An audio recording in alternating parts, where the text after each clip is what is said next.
kalojmë një moment tjetër, besoj shumë të rëndësishëm, të debatueshëm dhe të diskutueshëm. Një institucion u krijua në Shqipëri për të rregulluar gjithçka ne kishim bërë keq. Po. Duke pasur parasysh që pjesën ndërmosë të tjera ne kemi bërë keq. Po, patjetër. Në 35 vjet. Dhe menduam tani që erdhi një institucion, Spaku, dhe ky do të rregullojë të gjitha. Deus ex machina. Po. Zgjidh, bjen ai nga lart, pam aty dhe zgjidh. Po. Në fakt, në Altin Dumani do të largohet nga kjo detyrë në dhjetor të këtij viti. Po. Shkurt dhe qartë për njerëzit që ti ditë i thuash qartë sa gjëra nga eksperjenca gjatë që kene si moderator. Çfarë bilanci mendon se ka patur Spak në drejtimin e tij? Kaq kohë sa e kemi pasur. Tani duhet ndajmë dy gjëra, drejtësinë përgjithësisë dhe Spakun veçantë. Të bëj pyetje tjetër. Do të bësh për Spakun. Që është 99.7. Kjo është 0.3. Dhe duket shqiptar të gëzuar që po zgjidhen problemet. Po problemet e kujt? Të Fatmir Mediut. Unë mendoj që 5 vetave që paraqiten kalojnë aty. Dumani e ktheu Spakun në një strukturë më efikase dhe më ndëshkuese se sa që ishte në 3 vjet që përpara. Por nuk jam i sigurt se si do të vazhdojnë 3 vite dashme. A kam unë vrejtje për Dumanin? Kam sa të duash. Dhe mund të ti rendisja tani, po ti kam renditur dhe herë tjetër.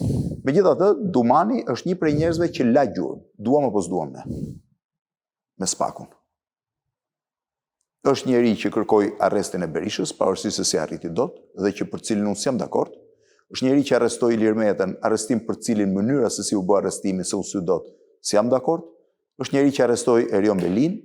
Nëse më pyet mua dhe flas nga pozitat e njeriu që ka një eksperiencë, se nuk jam jurist, unë do pretendoja që këta njerëz të ndiqeshin gjendje të lirë, t'ju vërtetohej po quaj shkelja ligjore apo krimi që kanë bërë, dhe pastaj që kalonin burg. Para burgimi nuk është zgjidhje. Megjithatë sot Dumani para pak minutash tha që vetëm 9.7% të rasteve të Spakut kanë shkuar në paraburgim, pra në mas sigurie me arrest. Pjesa tjetër tha po ndiqen në gjendje të lirë. Unë mendoj që disa për këtyre arrestimeve janë bërë në mënyrë spektakolare dhe për të krijuar përshtypje lart e poshtë që këtu po ndeshkohen njerëz që nuk ndeshkoheshin parë. Ma thuaj ti mua, edhe pse këtu nuk ka asnjë përgjegjësi Spaku, përse duhet kryej arrestimi Ilir Metës në ato rrethana në mes të rrugës. Kartolina më e shëmtuar për një vend. Cili është ai vend që presidentin e vet, kushdo qoftë dhe çdo lloj krimit këtë bërë, e të rej zvarr në mes të rrugës, kur mund ta çojmë burg kushte normale. Dëgjova dje konferencën e shtypit të kryeministrit të Malajzisë, i cili tha me të qeshur unë kam qenë në burg, ka qenë burg për korrupsion. Unë kam qenë në burg, tha. Edhe Trumpi ju ofrua burgut, tha, se ishte me Trumpin, bashkë dhe po bënte shaka. Ai njeri ka qenë në burg, ka dalë nga burgu, ka kryer dënimin dhe është rizgjedhur kryeministri i Malajzisë. Në botë, fakti që ti mund të bësh burg ose mund të dënohesh, është një lloj riedukimi si koncept. Po të votuan njerëzit, ti mund të shkosh prapë atje. Se ne na duket sikur ky ndëshkim është ndëshkim dhe është fundi i botës. Por çdo njeri që bën burg, kur del nga burgu punon prapë ylli. Qartë. Apo jo? Domethënë ne jemi mësuar me idenë e ndëshkimit. Dhe çfarë ndodh? Ndëshkimi në Shqipëri nuk perceptohet tek vuajtja e dënimit për fajin që ke bërë. Perceptohet vetëm po e arrestove ti dhe po e tregove dhunë në momentin e arrestimit. Ka ardhur koha dhe të themi një gjë, se pavarësisht entuziazmit të reformës në drejtësi, reforma në drejtësi prodhoi një histori relativisht suksesi si është Spaku dhe prodhoi një kaos total në anën tjetër që sot Shqipëria e ka në kurriz. Sot, unë nuk jam i sakt, mund të futem të kontrolloj në telefon se si mbaj mend përmend, gjykata e lartë deri pak kohë parë kishte 30.000 çështje për të gjykuar. Gjykata e apelit ka 1/3 e numrit të gjyqtarëve që duhet ketë për të gjykuar çështjet. Një gjyqtar, gjyqtari ndjerë që humbi jetën, kishte 1.800 çështje për të gjykuar. Po ku ka, pse Superman janë gjykojnë 1.800 dosje? Qartë. Kështu që në këtë rast ne kemi prodhuar një kaos për të cilin askush nuk del përballë, vetëm thonë suksesi i madh dhe askush nuk përgjigjet. Dhe pyetja ime parë është, jo Amerika thonë bëri kjo. Jo, Amerika ka një këmbgulur më shumë për Spakun. Me çfarë të drejte kjo reformë drejtësi dogji gjykatën e lartë dhe gjykatën kushtetuese dhe e la vendin pa gjykatë kushtetuese nuk e di sa vjet dhe e nisi nga gjykata kushtetuese dhe nga niveli i parë. E dyta, po të them një gjë tjetër. Sot mungojnë me qindra gjykatës ndoshta. Shqipëria ka numrin më të vogël të gjykatësve për 100.000 banorë se e kanë publikuar. Kishim 1/4, 25% të gjyqtarëve që ka sot Mali i Zi. Ama pyetja është e tillë, pse nuk shtohen gjyqtarët? Më thonë që duhet vinë me shkollë magjistrature.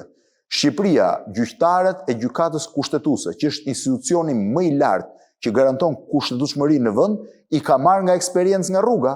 Kam punuar noter, kam punuar jurist, kam punuar këshilltar në institucione dhe u bën gjyqtar kushtetues.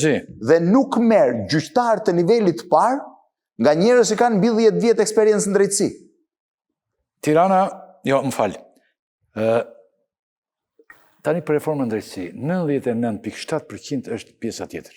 Po pra, 99.7%, 0.3% janë çështje të spaku. 0.3% janë spaku. E di. Por 0.3% nuk është Shqipëria. Jo, shikojmë ne thret politikanë. Jo, është ai ndëshkimi i njerëzve që janë konsideruar të pandëshkueshëm. Duket totalisht e dështuar kjo drejtësi. Kjo që kemi. Reforma. Shiko, mund të bëhet nga e para më. Jo, një minutë.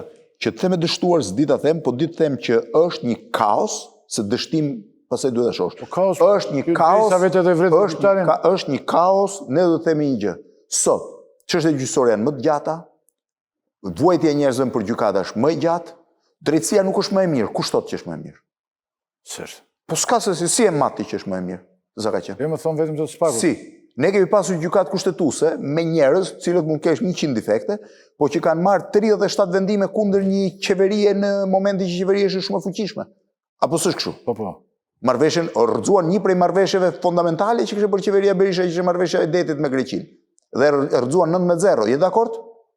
Atëherë pse drejtësia sot me qenë ka më e mirë se ajo që ishte? Po marrë nivelin kushtetues. Duket sikur nuk është bërë drejtësie.